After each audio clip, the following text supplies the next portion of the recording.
Miguel del Castillo Negrete, licenciado en Sociología por la Facultad de Ciencias Políticas y Sociales de la UNAM, maestro en Demografía por la London School of Economics and Political Science de la Universidad de Londres y doctor en Ciencias Políticas y Sociales por la UNAM. Ha impartido clases en diversas instituciones de educación superior, entre ellas la UNAM, la Universidad Iberoamericana y en el Departamento Académico de Estudios Generales del ITAM. Actualmente es funcionario de la Unidad de Desarrollo Social de la Comisión Económica para América Latina, el CEPAL, desde donde dirige diversos proyectos de análisis de la desigualdad en América Latina. Gracias.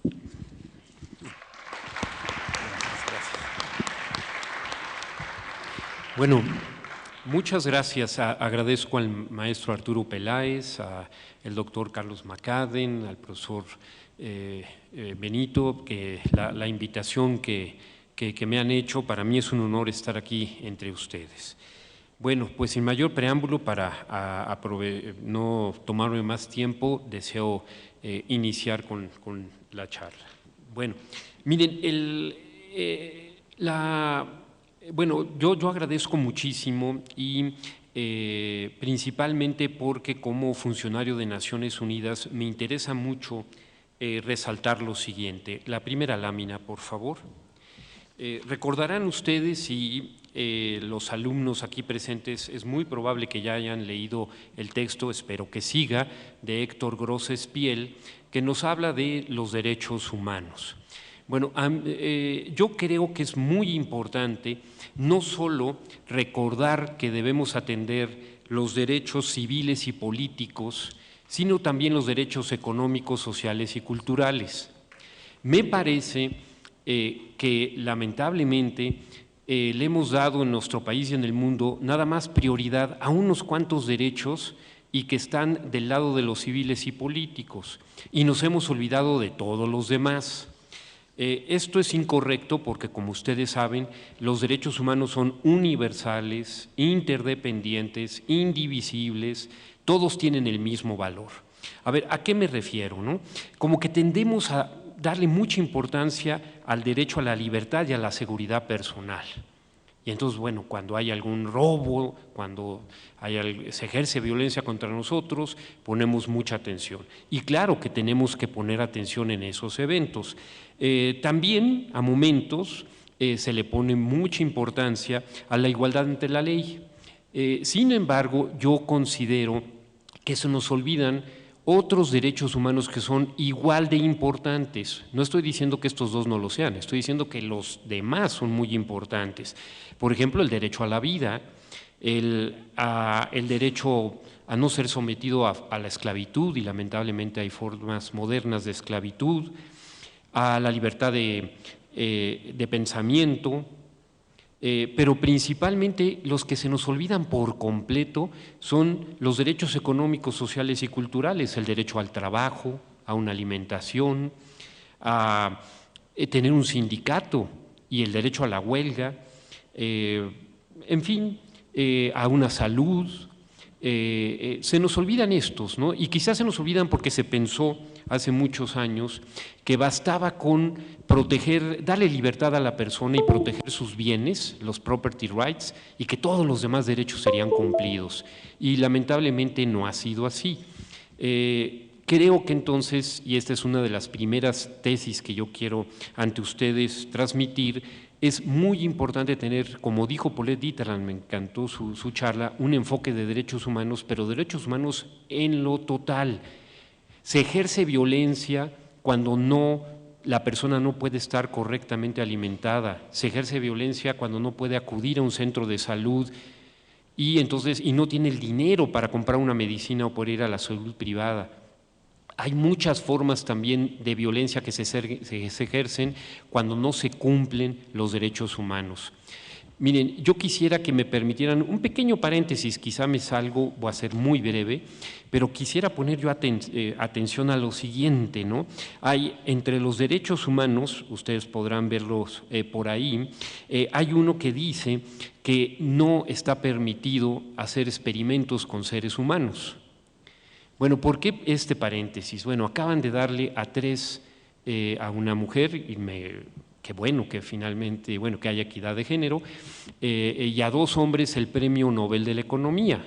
Pero no sé si ustedes saben que les dieron el Premio Nobel por una serie de investigaciones que hicieron con seres humanos, cuando experimentar con un ser humano es totalmente inmoral y debería de prohibirse. Les pongo un ejemplo. Fueron a Kenia y en una comunidad, en una escuela, les dieron medicamento en contra de parásitos, los desparasitaron a los niños.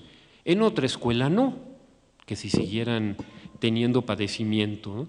Para evaluar el rendimiento escolar. Porque además es muy curioso, porque encontraron, y oh, gran sorpresa, que entre los niños que eran desparasitados había menos faltas a la escuela. Bueno, se enfermaban menos, creo que era obvio, creo que no había necesidad inclusive de hacer una investigación. Bueno, en fin, experimentar con seres humanos es totalmente inmoral y estos 3 premios Nobel se los han dado por hacer experimentos con seres humanos. Ellos se justifican con la moral utilitarista que criticó Paulette Dieterland. Sí, se perjudican unos cuantos seres humanos, pero es por el bien de la humanidad. Bueno, yo invitaré a estos 3 economistas a que hagan experimentos, pero con los ricos en Estados Unidos. ¿Por qué no, en lugar de desparasitar en un caso y no hacerlo, pues no le dan parásitos a unos niños ricos en Estados Unidos y a otros no, y evalúan su rendimiento escolar, ¿no? ¿Por qué no hacen esto? Bueno, fin del paréntesis. En fin, otro caso en el cual no se cumplen los derechos humanos. La siguiente, por favor.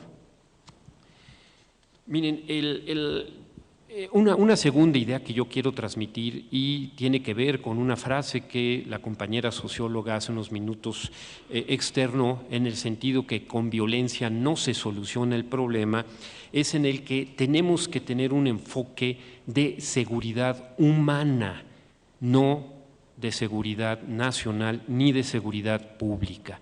Y la seguridad humana se centra en el ser humano. No solo tiene que ver con no tener miedo ni temor a ser agredido en la persona, sino estar libre de la miseria o de la necesidad, es decir, tener una vida digna. Me parece que la guerra que se ha hecho en contra de las drogas, en contra del crimen organizado, no ha tenido ningún resultado. Y miren, les traigo una cita muy interesante. En la revista Harper's Magazine, del octubre muy reciente del 2019, entrevistó Dan Baum a el que era asesor con Nixon, asesor en materia de política pública, y le pregunta sobre la guerra en contra de las drogas. Como ustedes saben, con Nixon inició en Estados Unidos la guerra en contra de las drogas. Le dice, voy a hacer una traducción del inglés, dice: ¿deseas saber de qué se trató? Refiriéndose al tema de la guerra contra las drogas. Y este personaje dice: la campaña de Nixon en 1968 y la llegada a la Casa Blanca posteriormente enfrentaba 2 enemigos: la izquierda antiguerra y los negros. Estoy traduciendo textual, Y más adelante continúa el autor y dice: no podíamos declarar ilegal ser negro o estar en contra de la guerra, pero podíamos asociar a los hippies y a los negros con la heroína y de esta manera criminalizarlos, y de esta forma podríamos destruir sus comunidades. Fin de la cita. Bueno, una autora que recomiendo su libro, Dawin Pali, tengo entendido que es investigadora de la Universidad de California.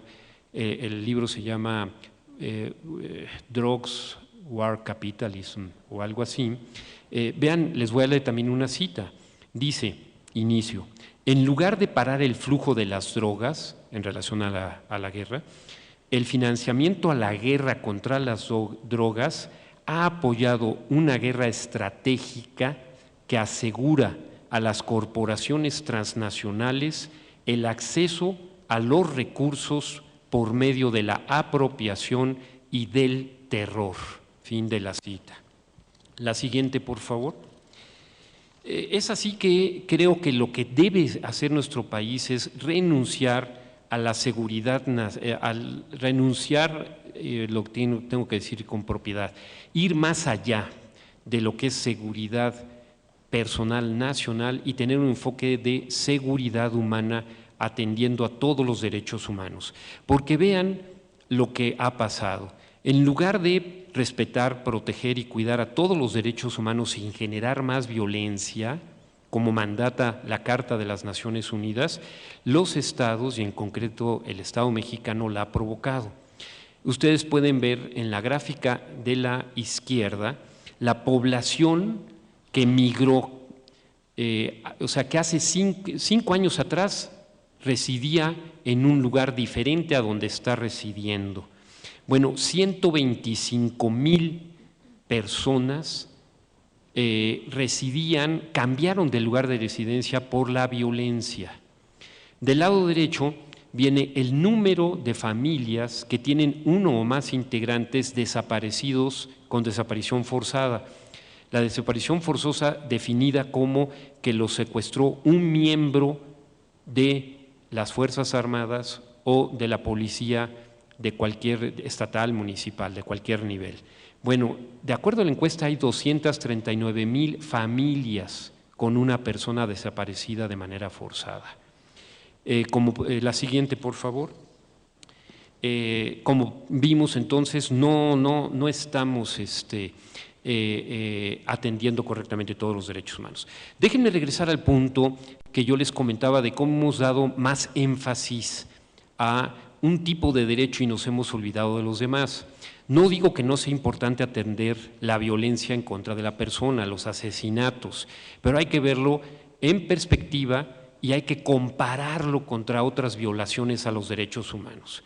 Cuando digo que hay que verlo en perspectiva, me refiero a la gráfica que ustedes tienen a la izquierda.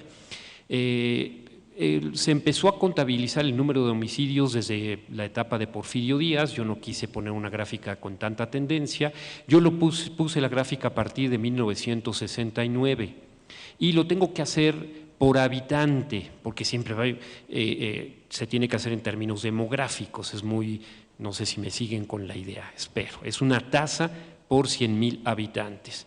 Bueno, cuando se inició la guerra en contra de las drogas en México, teníamos el menor nivel de homicidio en la historia de registro oficial.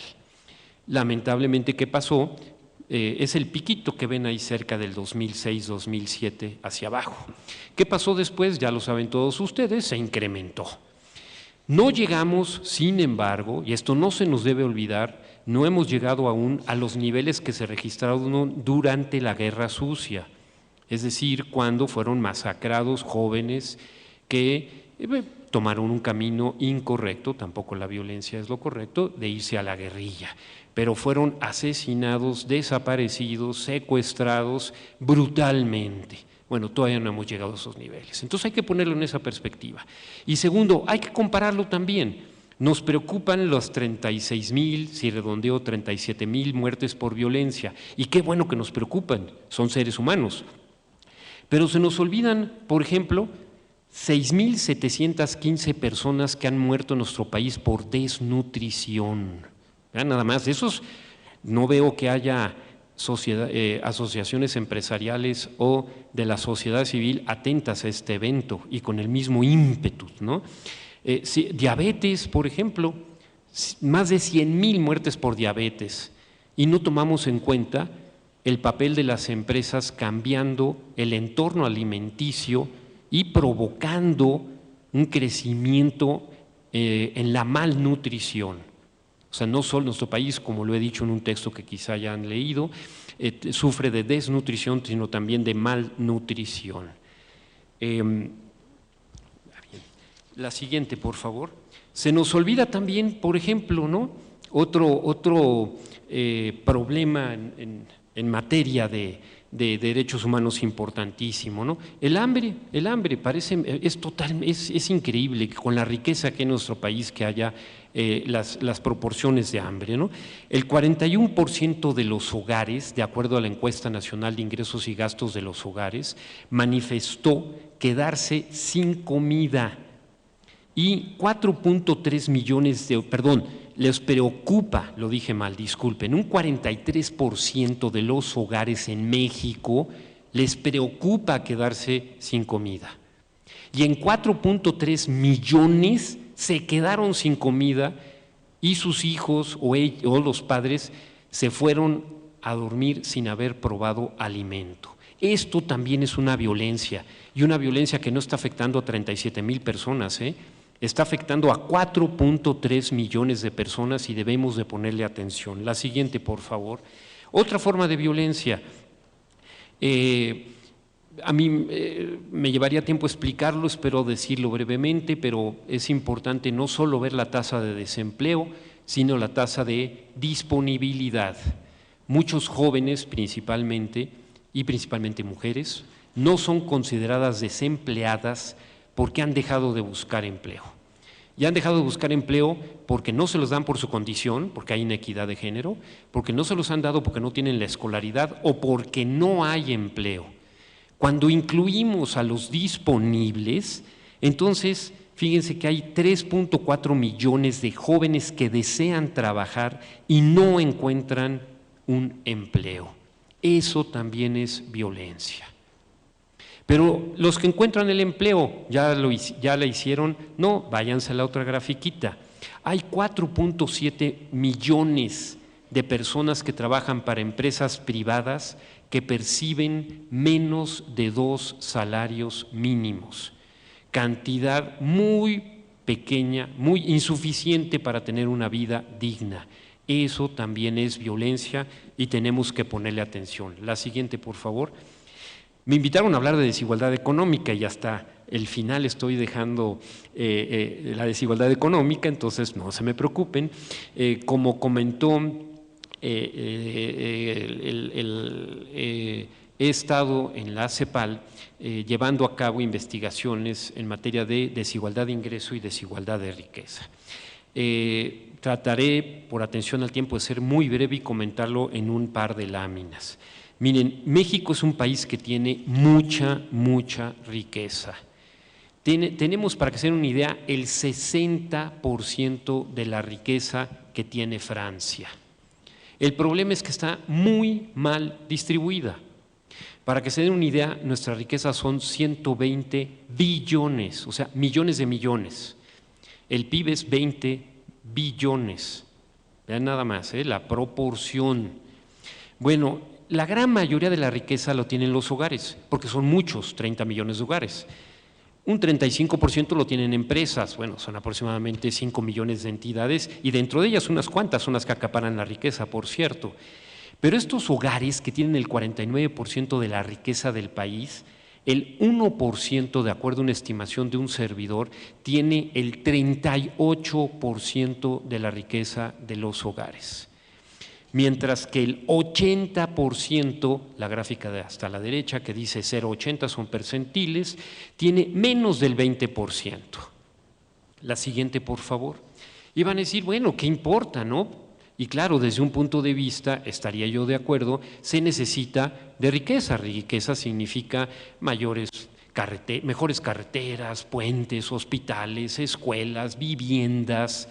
El problema, como ya lo comenté, es que no es así necesariamente, está muy mal distribuida y gran parte de esta riqueza es por especulación financiera, que causa un grave daño al país.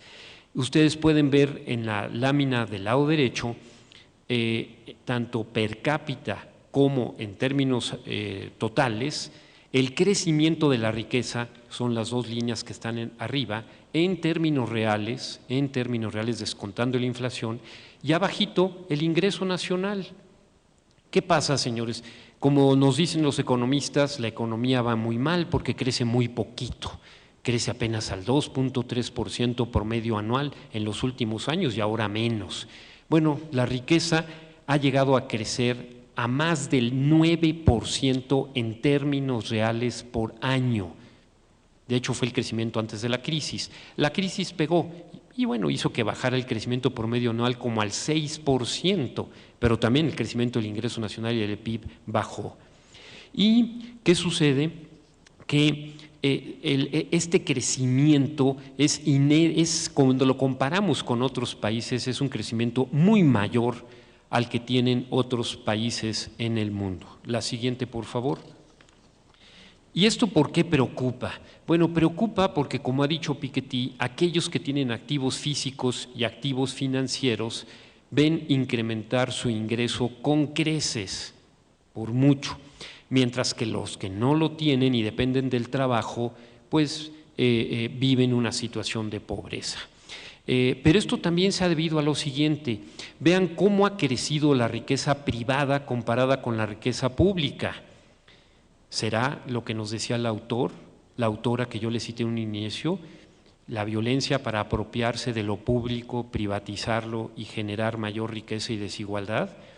Bueno, la riqueza pública va de picada por todas las privatizaciones y la riqueza privada va creciendo. ¿Y esto qué nos provoca?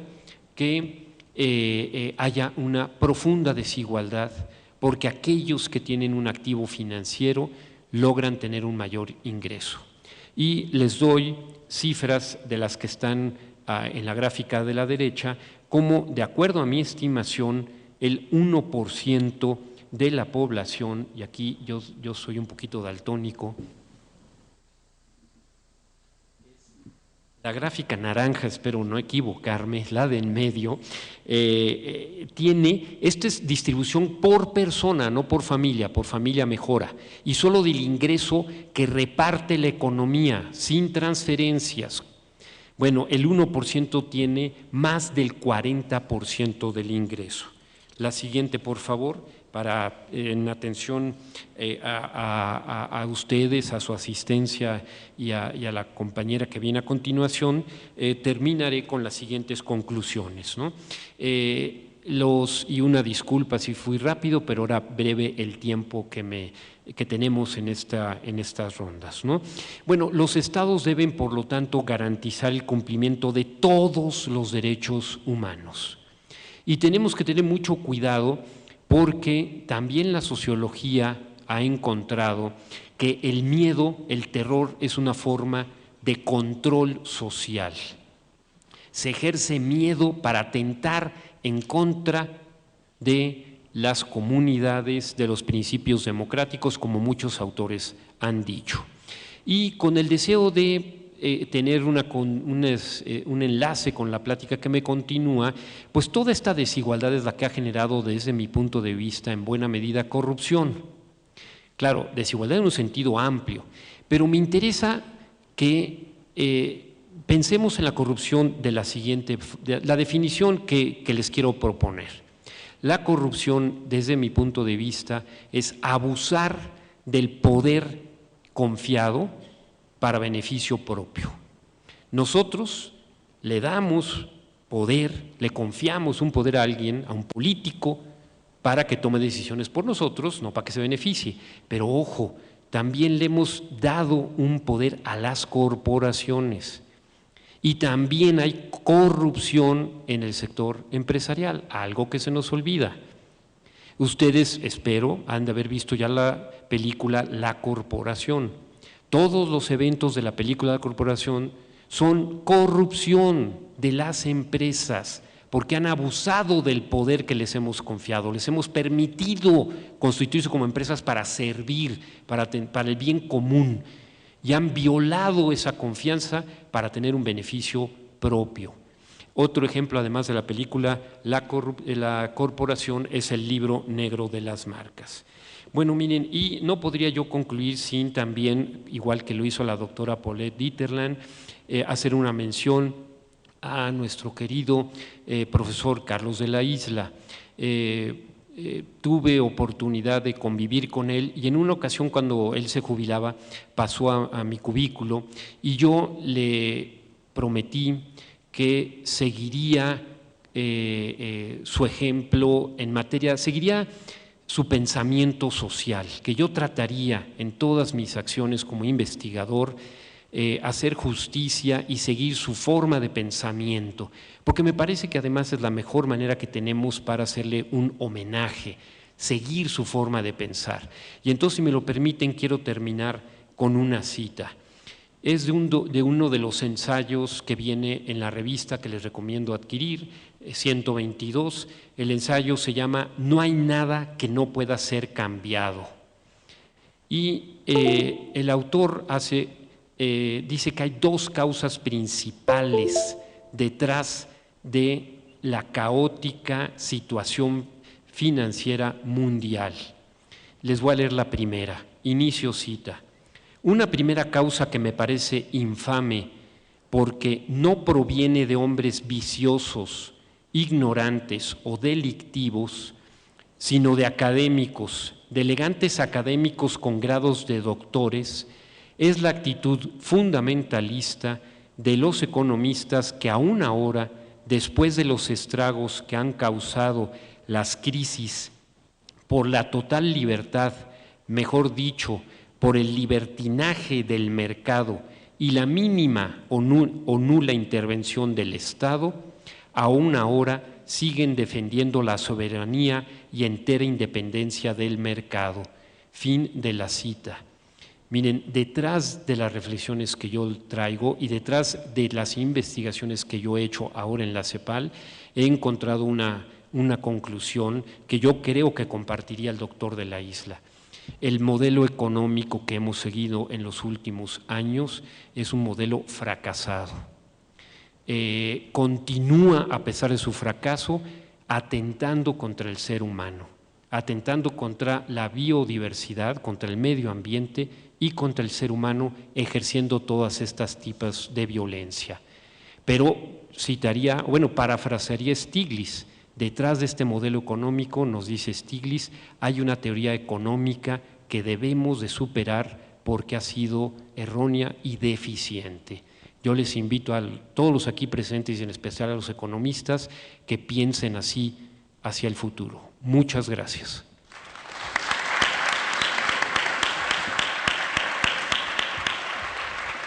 Gracias, doctor del Castillo. Ahora les voy a presentar a la maestra Sofía Ramírez, licenciada en Ciencia Política y maestra en Economía por el ITAM. Fungió como ministro representante de la Secretaría de Gobernación en la Embajada de México en Washington, D.C., fue directora general de la Secretaría Técnica del Consejo de Seguridad Nacional y coordinadora de asesores de la Subsecretaría de Población, Migración y Asuntos Religiosos de la SEGOV. Es directora general adjunta de Investigación Aplicada en Mexicanos contra la Corrupción y la Impunidad. Actualmente se dedica a investigar el impacto de la corrupción en la participación ciudadana, a promover la incorporación del sector privado al movimiento anticorrupción y analizar cómo operan las redes de protección y mecanismos de corrupción en México. Bienvenida. Gracias, es un honor estar en casa. Se oye un poquito de eco, me avisan. Dado que tenemos la mitad del tiempo presupuestado al original, porque pues clásico que se nos van recorriendo los horarios, no tú, de los anteriores y demás. No, tú lo hiciste muy bien. A ver, de entrada les quiero dejar 3 ideas. La primera es que la corrupción es la degradación de lo público, entendiendo lo público, como lo define Nora Rabotnikov, como que lo público es lo que tenemos todos y es de todos para uso de todos, pero además todos sabemos que es público y además es accesible, porque si no es accesible, alguien no sabe o de plano no es de todos, sino solo de un grupito, no es público. Entonces la corrupción es la degradación de eso. Y esa definición se la robé a Mauricio Merino, porque hasta hace 15 minutos yo también compartía esta, donde la corrupción es simplemente la extracción de un beneficio colectivo para un fin privado. Pero me parece que la degradación de lo público abarca muchísimo más, porque la corrupción puede ser legalizada. Y ahorita es un poco a lo que vamos a entrar. La segunda idea que les quiero dejar es que la corrupción se ejerce en redes. La corrupción no es de metamos a un corrupto a la cárcel y se acaba el problema en ese sector. Tenemos a Rosario Robles ahorita en el bote y su oficial mayor y toda la red de corrupción y las 180 empresas que le prestaron nombres y las universidades y los rectores, todos aquellos que desviaron dinero no están, bueno, pero ni cerquita. Y la tercera idea es que la corrupción se alimenta de la impunidad, de la falta de consecuencias, de la falta de justicia. No queremos a todos los corruptos en el tambo, queremos incentivos adecuados para que se sancione con sanciones correspondientes, adecuadas y del tamaño que tocan cuando toca. Dicho lo anterior, me voy a aventar esto rapidísimo y les ofrezco una disculpa si de repente ven que va muy rápido. Me pueden buscar en redes sociales si quieren platicar más o les muestre más datitos. Pero esto no es nuevo. Lo que nos preocupa a todos, en primer lugar, es la inseguridad, en segundo lugar, es la corrupción, y después vienen pues, toda la retahíla de variables económicas, pobreza, mal gobierno, inflación, economía, desempleo. Esta es una encuesta de marzo, pero francamente la pueden volver a levantar ahorita y no va a haberse movido mucho. Y esto es México, es lo que platicaban toda la mañana ya. Es violencias, corrupciones, desigualdades, pobreza, que alimenta la violencia, la corrupción, la desigualdad, la pobreza. Y la violencia, para que la veamos así nomás rapidito, Ope se va a dedicar en el siguiente panel a hablar exactamente de este punto, pero tenemos 3,000 homicidios al mes actualmente, de los cuales además 250 son feminicidios tipificados.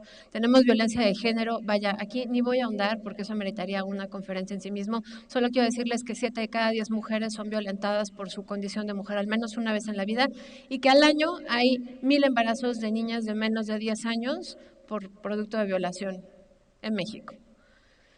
Corrupción que nos tiene con 7 exgobernadores en proceso de ser sentenciados o en litigio, en proceso de investigación o en litigio, nos tiene con 5 con una sentencia condenatoria, pero de esos 5 hay 2 en su casa porque se portan re bien. Y tenemos 1 con orden de aprehensión que todo el mundo sabe dónde está, del otro lado en Estados Unidos, en Austin, pero pues nomás no se nos antoja agarrarlo, ¿no? Y la corrupción pues también se percibe no solo en términos relativos, sino en términos absolutos, al revés, no solo en términos absolutos, sino también en términos relativos. Tenemos una posición relativa de 138 a 180 países de los más corruptos. O sea, es increíble que siendo una de las 15 economías más grandes, tengamos una posición de 138 junto con los países más pobres del mundo. Y tenemos 28 puntos sobre 100. Quiero decirles ahí que la calificación no ha variado mucho, es decir, no nos hemos empeorado mucho. En los últimos 10 años hemos perdido como 3 puntos, estamos en 28 puntos de 100. Bueno, pues ahí eso nos pasa cuando el mundo avanza y nosotros nos quedamos donde mismo. Pobreza y desigualdad, ya lo decía Miguel hace un ratito, vaya, creo que van muy de la mano con el tema de violencias. Y aquí destacar que el decil más pobre, en medido en hogares, gana 18 veces menos que el decil más rico. Estos son datos del 2018. Y que la corrupción le cuesta más a los más pobres. Esto es un dato de 2010, pero ahorita les voy a contar algo. El 33% de los hogares que ingresan al menos un salario mínimo se va en mordidas. Y casi siempre se va además a mordidas para poder tener acceso a programas sociales. O sea, ven la ironía del caso. En México, el resto de los hogares gastamos 14% en sobornos, propinas indebidas y demás. Es un IVA adicional el que nos cuesta. Pero esto, de este lado, o sea, realmente parece es una tragedia en sí misma. Nosotros acabamos de hacer un cálculo distinto y resulta que ahora no es el 33, es el 38% de los hogares que ingresan hasta 3 salarios mínimos, medido en 2019. Eso quiere decir que en los últimos 8 años, cada vez más personas pagan más porcentaje de su ingreso en mordidas. Y bueno, pues esto es nada más para enseñarles rápido cómo iba la aprobación presidencial. Creo que no es nada nuevo, la gráfica no es mía, es del Financiero. Y pueden ver que, bueno, pues se puede estar ligado a ciclos económicos, puede estar ligado a escándalos de violencia, de corrupción. No se diga, ven el sexenio Peña, qué bonito acaba.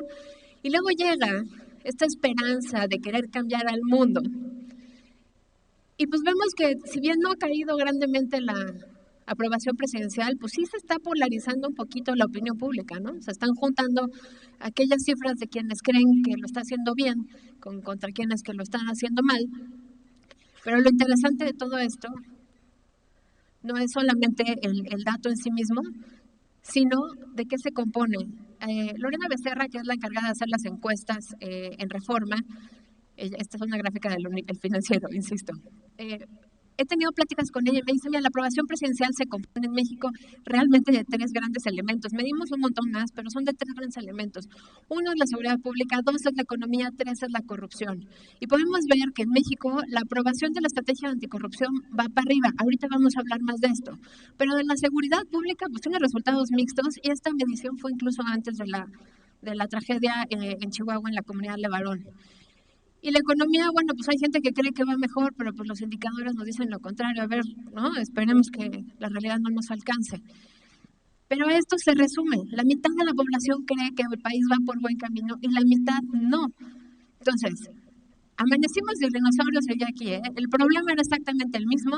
Tenemos violencia y la nueva administración que propone más militarización. Tenemos un problema de corrupción y la administración nueva propone una cartilla moral y portémonos todos bien. La pobreza sigue ahí y el Coneval reporta cifras donde dice, pero es que un menor porcentaje de la población es pobre. Sí, pero eso es uno mérito de la administración pasada que no hizo muchas cosas bien. Y 2, resulta que en términos absolutos hay más pobres, ¿no? Son 53 millones contra 52 del año pasado. Y la desigualdad, bueno, pues esa, o sea, creo que ya Miguel abundó muchísimo en eso. Entonces, o sea, no tenemos ahorita mucho tiempo, voy a pasar esto rápido. Simplemente hay una responsabilidad individual en la cual cuando voy a hablar con municipios o voy a hablar con estudiantes o voy a hablar con empresarios, sí me gusta apelar porque hay una diferencia. Ahorita nos voy a enseñar un experimento que hicimos de economía del comportamiento, donde vimos que cuando tú le dices al de enfrente que lo está haciendo mal, híjole, te va a costar esa amistad posiblemente, pero va a dejar de hacerlo, tiene un efecto, ¿no? Entonces este es el experimento. Participa en México, lo denominamos, lo hicimos en Twitter. No tiene una representación, no fue un experimento aleatorio y por lo tanto no puede expandirse a todo el universo, pero los resultados son contundentes. Le pusimos a leer una nota de corrupción real a un montón de tuiteros y entonces después les pedimos que respondieran una encuesta. La nota era un caso real de corrupción donde había en el Congreso de San Luis Potosí un desvío de dinero a través de los diputados de todos los partidos y se estaban embolsando la lana, más o menos. Y entonces, al final de la nota, la mitad de la muestra, eso sí, de manera aleatoria, recibía esta llamada a la acción al final. Únete en la mayoría de los mexicanos que queremos acabar con la corrupción, denuncia con el hashtag yo lo expongo y denunciar es el primer paso para el cambio. Y resulta que ya solo con esta leyenda, en una nota, en un grupo de tuiteros donde ya todos de origen estaban dispuestos a tuitear y a leer la nota, se movía en 6 puntos porcentuales casi la tasa de retweet. Y esto además no les voy a mostrar, pero si los agregabas por si eran priistas, panistas, morenistas, etcétera, era brutal. Y los que más se movían eran aquellos que más querían, digamos, al régimen anterior, ya saben, los prianistas. Esos se movían mucho más porque los morenistas ya estaban muy movilizados. Pero aún así, es muy sorprendente cómo cuando señalas al de junto o le dices al de junto, ven, vamos, somos dos, no estás solo, funciona bien la movilización anticorrupción. Y supongo que funciona bien para todo, pero yo lo medí para corrupción. Cuando uno lee además sobre corrupción, bueno, pues le salen estos sentimientos, nadie se va a poner contento, enojo, coraje, tristeza, indignación, frustración, impotencia, etcétera. Pero no todos los sentimientos tienen la misma funcionalidad, digamos, al momento de querer hacer un call to action. Y es que solamente cuando uno dice, bueno, aquí me tocó vivir, ¿no? El enfoque al presente y cuando a uno ya le vale, es que entonces realmente no hay manera de hacer que esa persona participe.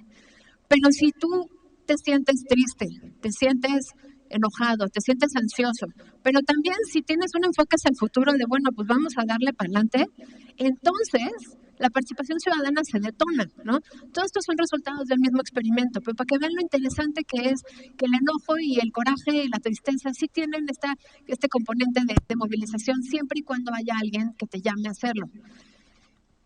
Ahora, ¿por qué es importante alzar la voz? Bueno, es porque tiene un impacto en los otros, porque los empodera, porque les da permiso de hacerlo, porque otorga certeza para que otros lo ejecuten contigo y porque propone sobre todo soluciones alternativas y hace un eco en la comunidad. Ahora van a decir que tiene todo esto que ver con violencia. Bueno, pues tiene todo que ver con violencia y corrupción, porque cuando tú le preguntas a la gente, 7 de cada 10 te dicen que hay más corrupción en el gobierno que en ningún otro sector. Solamente 2 de cada 10 se sienten corresponsables como ciudadanos y 1 de cada 10, como bien apuntaba Miguel, no creen que la corrupción esté en mayor medida presente entre los empresarios. Entonces, ese mismo grupo de personas, cuando esto sí tiene representatividad nacional, es una encuesta bien hecha. Sin embargo, si bien no era la primera respuesta, digamos, que dijeran hay más corrupción entre los empresarios, cuando les preguntábamos a la gente si creían que eran corresponsables en la comisión de los actos de corrupción o en la solución, pues 8 de cada 10 en ambos casos decían que sí. Entonces, un poquito ya lo tenemos en el imaginario. Sabemos que los empresarios son corresponsables, pero todavía no es nuestra primera alternativa al momento de responder. Además, percibimos que la corrupción en México sucede muy frecuentemente, 8 de cada 10 consideran que sucede muy frecuentemente, pero tiene un truco. Cuando tú le preguntas a alguien, oye, la corrupción, sí, no, está terrible en México. Pero cuando le dices, oye, ¿tú pagaste un soborno? No, ¿cómo crees yo? ¿Por qué? Por supuesto que no. Entonces se necesitan estas mediciones intermedias, donde tú le preguntas, oye, ¿el primo de un amigo habrá cometido algún acto de corrupción? Y te dicen el 22% que sí, es una cosa intermedia. Y el experimento de listas, que neta por tiempo no me da tiempo de entrarle, pero es algo muy bonito que se usó para discriminación, para cachar, digamos, a los racistas en Estados Unidos. Lo usamos aquí para cachar a los corruptos en México. Nos salió una cifra similar del 22%. ¿Qué hora es? Ok. Ay, Dios. Bueno, pues la mitad de mi presentación, las redes, ¿no? Es lo que les decía, la corrupción de la estafa maestra no se nos sola. Rosario Robles desvió 3,000 millones de pesos desde la Sedensol y la Sedatu, pero hay otros 10, 11, 9. Hay otros 9 titulares, incluyendo el señor gobernador del Estado de México, que eran titulares de estas dependencias, con la misma estafa maestra, partes del desvío de este dinero que ni siquiera investigación tienen, ¿no? Se utilizaron 8 universidades públicas y 186 empresas privadas, de las cuales 20 eran fantasma o presuntas empresas fantasma. Entonces, de aquí solamente les pido que se queden con la idea que la corrupción no ocurre de manera unipersonal, y de esta que la corrupción ocurre o se alimenta de manera directa justamente de la impunidad, porque por cada 100 actos de corrupción solo uno tiene consecuencias, y a pesar de que se denuncia con una tasa 3 veces más grande que lo que se denuncian los delitos en general, aparentemente no hay realmente una consecuencia de ello. Yo creo que aquí le voy a tener que cortar, no por ganas, de verdad voy a la mitad de la presentación, pero sí me gustaría cerrar con que además la corrupción tiene un componente de género que va más allá de simplemente si las mujeres piden o pagan sobornos más frecuentemente. Hay una medición que se llama Barómetro Global Anticorrupción o Barómetro Global de la Corrupción, que hace Transparencia Internacional cada año, y este año incluyeron por primera vez la corrupción como extorsión sexual, obviamente donde las mujeres y los niños, pero sobre todo las mujeres, son mucho más propensas a padecer. Y la última idea con la que los quiero dejar es que la corrupción en términos de las agencias de seguridad, sumado a este tema de género, nos deja con evidencia que indica que entre más mujeres hay en las corporaciones de seguridad, mayor número de abuso de poder y de abuso sexual y de acoso sexual hay dentro de las corporaciones. Entonces, la definición de que el acoso sexual es corrupción no es mía, es de Transparencia Internacional, y los dejo con la tarea. México está justo en el promedio de la región. 20% de las personas considera que el acoso sexual sucede como manera de intercambio para recibir un bien público o un servicio, sobre todo en un país donde las mujeres son aquellas que cuidan a las familias y las que llevan a los hijos a los centros de salud, etcétera. A cambio de esas cosas más simples, hay un intercambio y un abuso de la posición de poder de aquel prestador de servicios que a cambio le pide a la chava favores sexuales. Lo mismo en las corporaciones de seguridad. Y les pido que eso no lo olviden, porque de eso no hablamos. Entonces, o nos chocan los militares en la calle, odiamos a los policías por represores, no queremos granaderos, y la mitad, o por lo menos el 20% de las corporaciones de seguridad en México, más o menos, son mujeres. Se nos olvida que dentro de la corporación hay muchísima violencia, extorsión y corrupción. Gracias.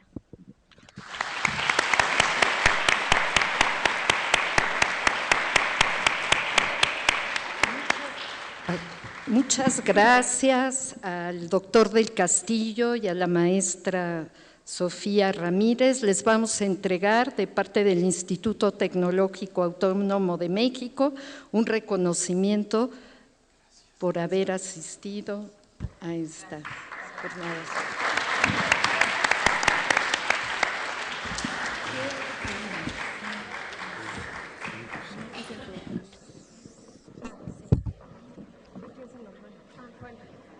Oigan, traje unas publicaciones de Mexicanos contra la Corrupción, no son muchas, pero pues ahora sí que el primero que las agarre las voy a poner aquí enfrente por si las quieren ver.